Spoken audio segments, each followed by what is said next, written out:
Okay, let's get some traceage going on.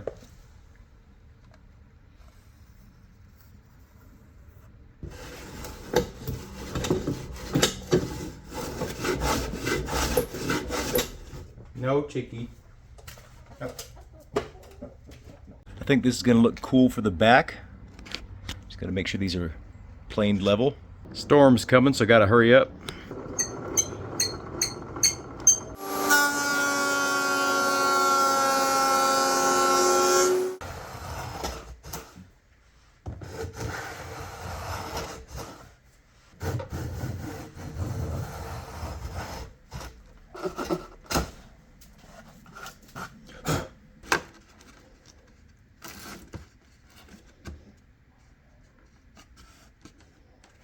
This is the technique that I used on the last guitar. It worked really good.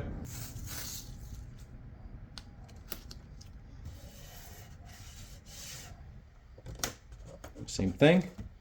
I think it's important to get like around to the other side. Make sure it's really grabbing at its maximum tautness. Split the board in half kind of like this.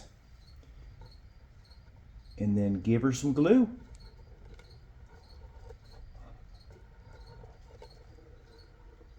I got some wet rags next to me.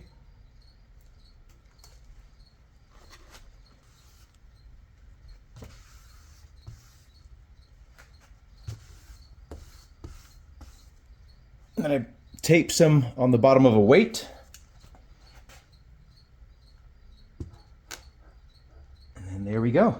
We have pretty even pressure.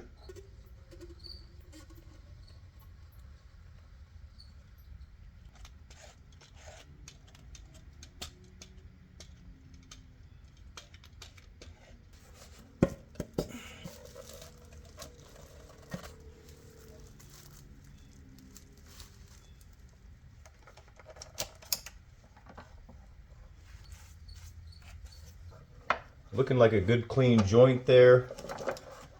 No big old gaps or anything. Cracks and habits as soon as These pieces of wood are free. I got these. There was like a fence project kind of up the street here, and there's big piles of wood just sitting there for weeks now. I don't know why they haven't cleaned it up yet, but I'll clean it up for them. Nice. We had a little bit of a tear out right there. Not from the weights being on there, I don't think, but I don't remember those being there. Maybe the wood shrunk? Anyway, let's peel the tape off and see what we got. I mean, honestly, like this still needs to be planed down to about 2 millimeters. It's not breaking when I bend it, so that's good. Yeah. Sounds like a solid piece of wood to me. We got our back. A little bit of a non-ideal situation here, but it's a little bit undersized. So that means I'm gonna have to add some wood on the sides. So we're off by quite a bit, by about maybe a ½ inch or maybe a little bit less on each side. But this piece of wood is too good not to use. I mean, it's almost book matched. So we're gonna use it. And I don't want to use my other piece of good wood that I'm intending for another soundboard for the back. So we're going to use this wood and we're just going to fill it in with something.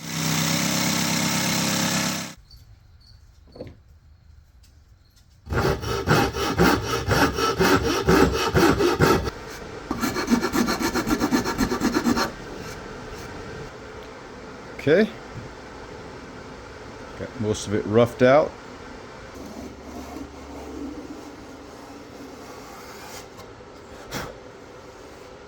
Okay, this board's going to be the bracing. I'm going to cut it in half.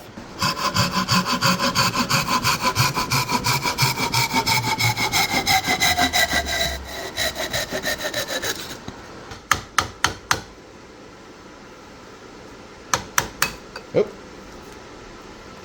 Okay, we got ourselves a brace. These are our raw ones. Now we got to get them slimmer because some of these are big boys.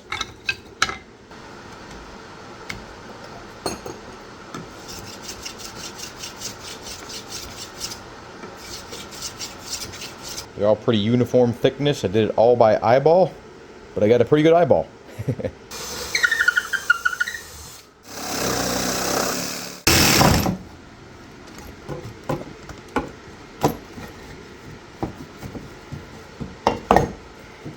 Got to do some cleanup work, of course. So it's bigger on the back than it is on the top this time. So I figure the soundboard will have more room to vibrate, but the back will be stiffer and steal less vibration from the top, is my thought. I don't know if it's going to work. We'll see. Okay, this is what I'm going to do for the back. I'm obviously going to chop those off right there because those can't go past that line. But that's going to be the arrangement.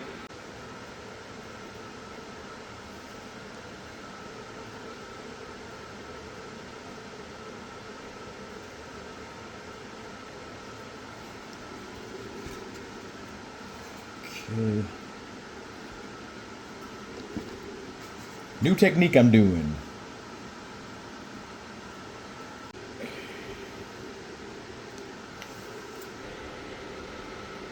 Hope that's going to work good.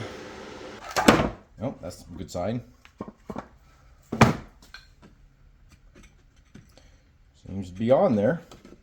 I wonder if this would be foolish. I kind of want to just... Let's see if I can split it at roughly half here. This might be a horrible, horrible mistake. Okay. It seemed to do... Oh, man. Just dropped my fucking chisel. Okay. Well, I didn't get the whole thing out of that, but...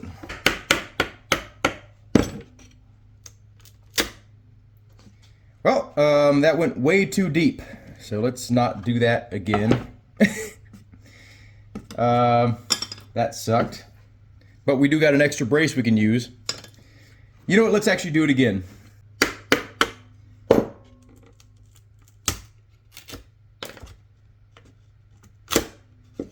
Okay, that one did about the same. Okay, that one kind of went horribly, but...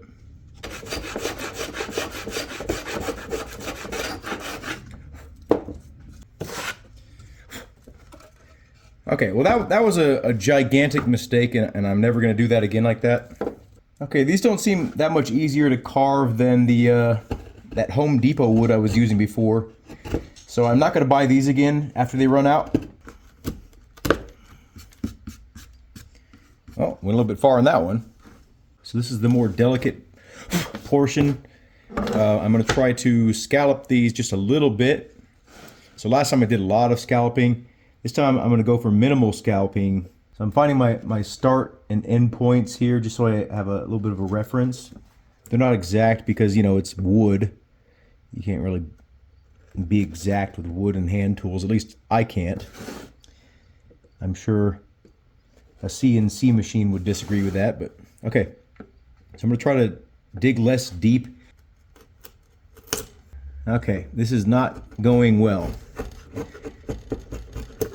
This was a bad idea, but I'm going to keep on going because I already started. What I'm going to do to kind of counteract the fact that I pretty much shaved too much of the braces off, because I wanted to keep these tall. I don't know why I made them so short. I'm going to leave the back a bit thicker than I would have otherwise. I meant to have another peak here. I don't know why I didn't do it. I don't know. This is how it turned out. I'm pretty much only interested in making these thin body, sort of electric looking guitars anyway. So I'm not going to be doing anything like full size, at least not for the foreseeable future. Because I love acoustic guitars, but I hate how big they are and just clunky, and not too many people are making thin, decent sounding acoustic guitars. You know, electric guitar sized acoustic guitars, if that makes sense. You know, thickness wise. I'm just trying to build the guitars that I have been wanting for all these years. Okay, there's after the sanding. And still not too happy with it, but tis what it is. I'm gonna try to use less glue this time. Oh, there goes that. Feels like I'm using more glue than last time.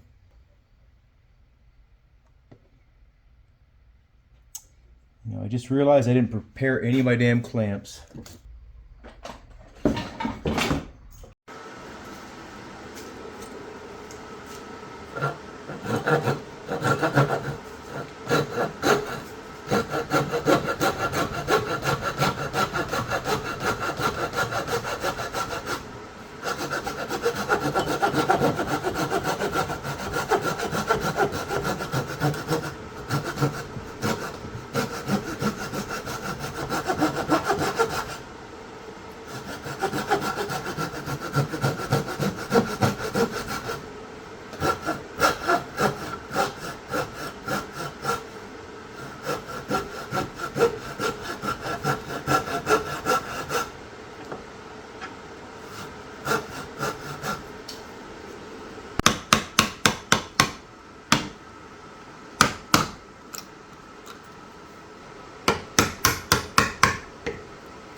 I'm going to use some of this Russian olive from my front yard, and this is going to be the main part of the headstock.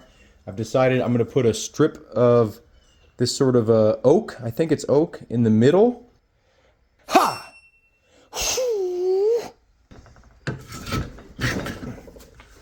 This, by the way, was my best hand cut ever. Look at that. I mean, I messed up a little bit right here, but that's pretty damn good for a hand cut.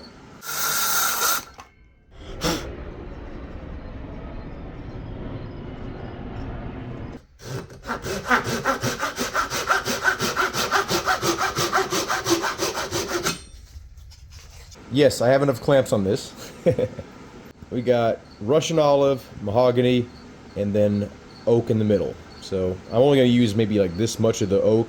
And we're switching over to fumed eucalyptus. So this is a much lighter wood. I got it planed out to about 6 millimeters.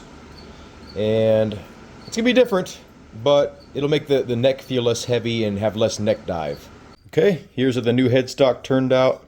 I did have to put some cedar on the back. I know cedar is too soft of wood to use, but it's going to be a thick enough piece of wood to where it'll still have plenty of reinforcement, and the vertical bars will, you know, add some strength to it. I made this one a little bit too thick, so let's go ahead and cut the 15-degree angle and get this glued up.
turned out well.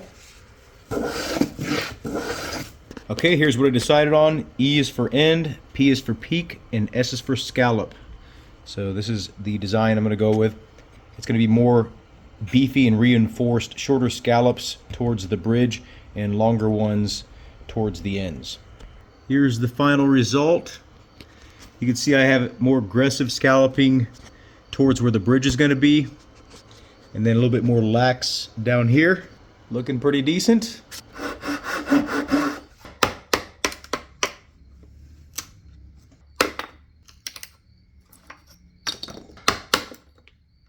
Seems to be going well.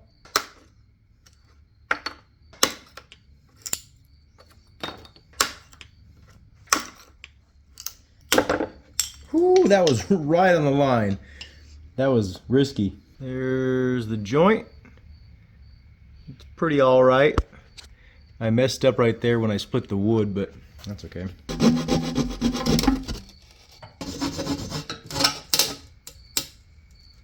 There's the raw shape. Ready to glue.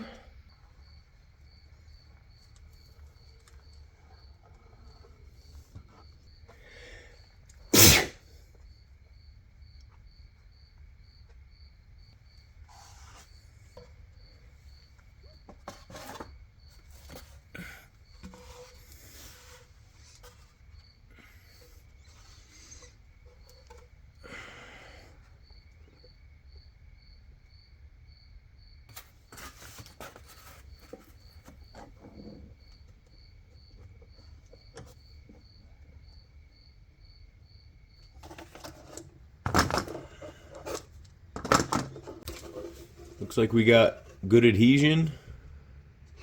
There's a little bit of a gap right there, but I think I can work with that. This is probably the worst offender right here. I'm not sure how this happened, but we got a big old gap right there.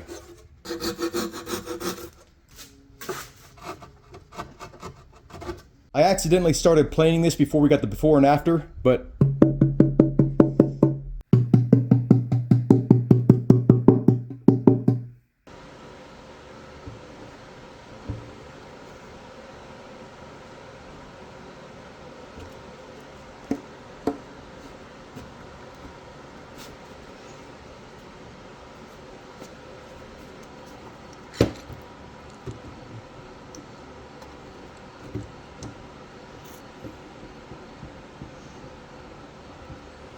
I realized pretty shortly after I glued the neck in that I made some mistakes. I should have fretted it first, I should have shaped it first.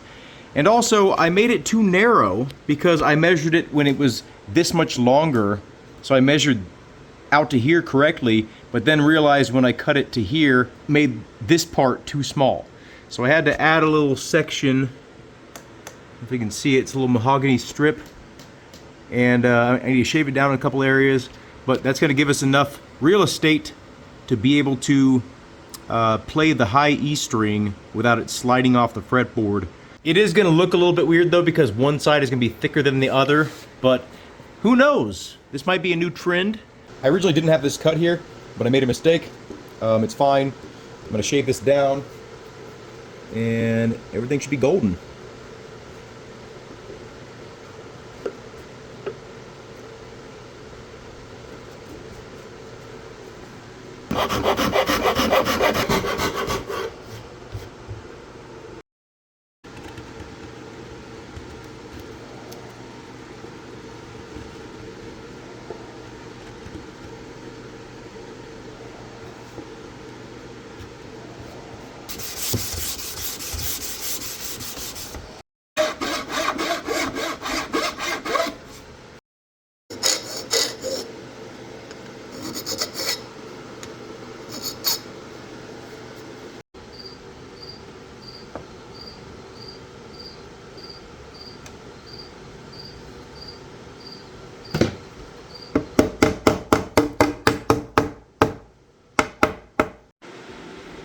Okie dokie, folkies.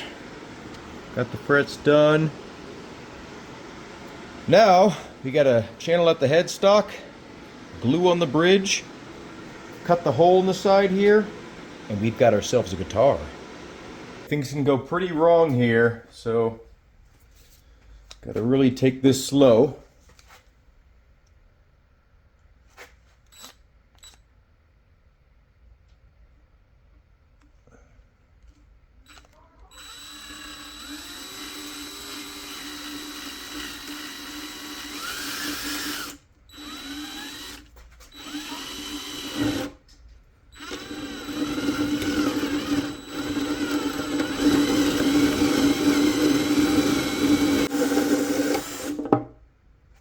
Oh no! Core fell into the guitar. That's not good.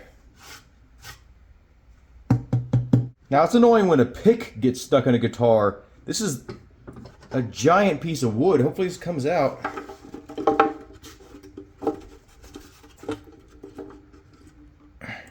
Oh, okay.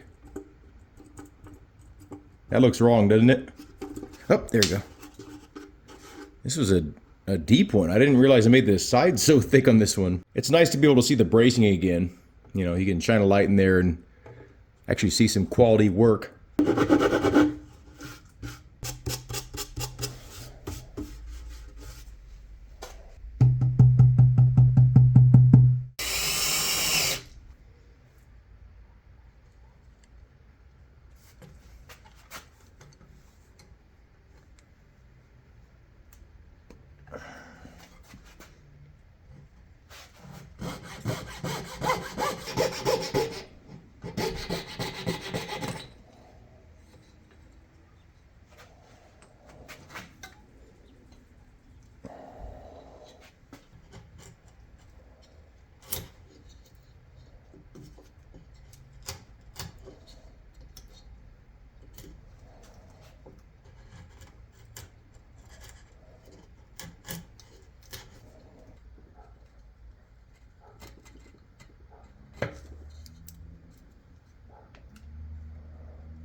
Okay, there's the rough shape before the final sand.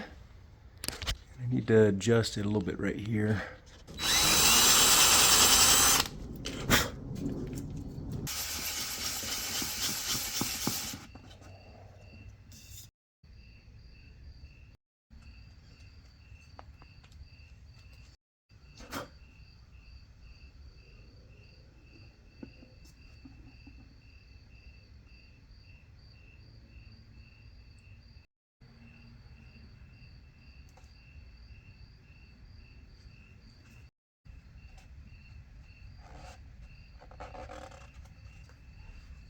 I could totally take the lazy way out and just leave it like a Martin headstock, but I do want to do my sort of crown thing here. Oh, shit. Well, it looks like it shifted a little bit, but not a ton, maybe half of a millimeter or something like that. Looks like I accidentally glued on these pencil lines, but I can sand them off if I need to, but yeah, they're underneath glue. Okay, well, there it is. Okie dokie, folks. This is the original prototype I built. The neck on this one is oak, ebony fretboard. Headstock is also oak, and the rest of the body is cedar. Actually, sorry, the core of it is pine from a bed frame, and the top and back are cedar. There's 1, 2, 3, 4, 5, 6, 7, 8, 9, 10, 11, 12, 13, 14, 15, 16, 17, 18. I think it's like around 20, 19 or 20 pieces of wood that make up the top and back for this guitar. Very, very neck heavy as well. But so here's just like picking with my fingernail. Okay.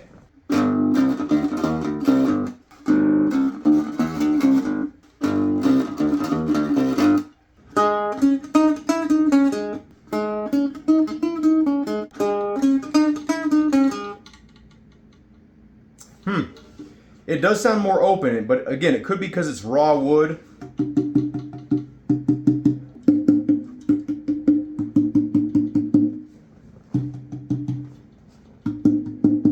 Very interesting. Okay, so it looks like we have made a better guitar with better materials, unless I've just gotten better at making guitars. I guess that's a possibility too.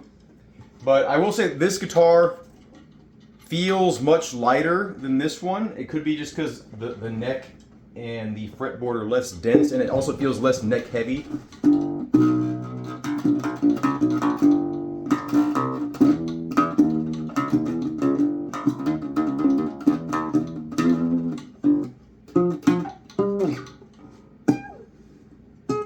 I also did make this one with 24 frets this time because I accidentally made that one with 23 frets, thinking that the last marker on the fretboard scale I was using was the end of the fretboard. So that was really annoying. These are cryogenically frozen frets from StewMac. Let's see if they're actually hard as nails. Actually, they're probably harder than nails because nails are not very hard.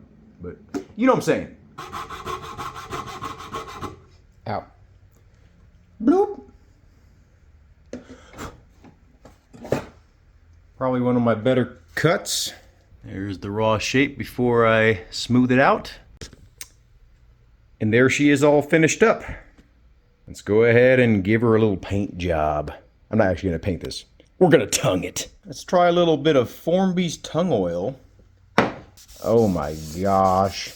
It's gonna look fantastic.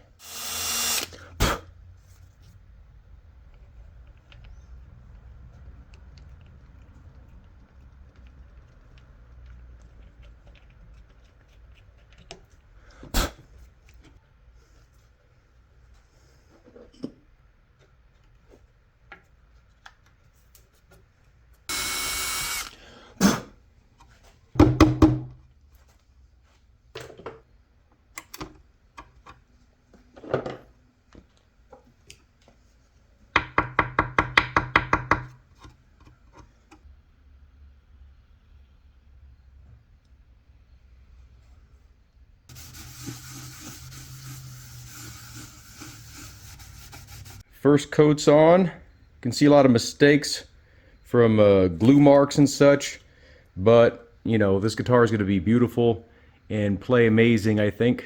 So anyway, let's let it dry.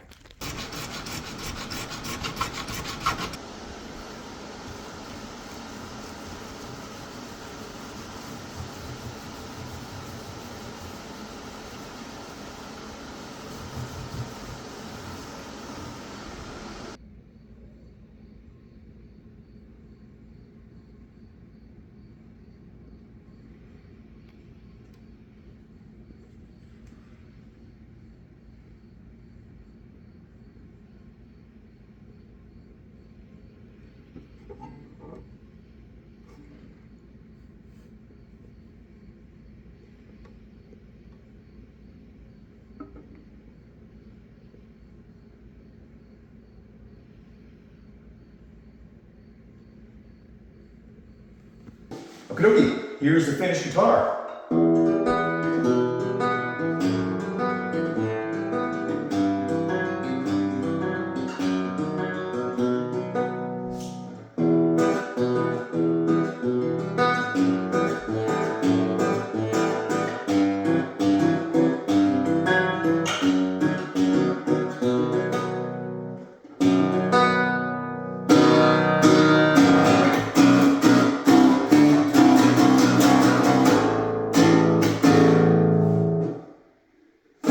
Okay, compared to the prototype,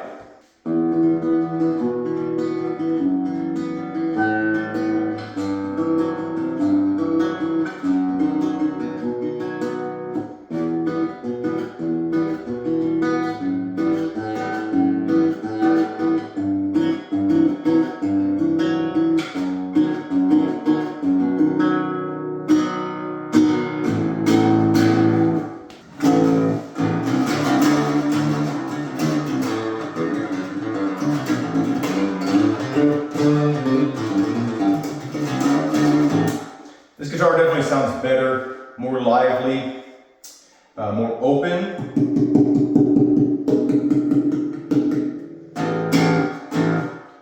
Let's see if I can play a really hard part I wrote.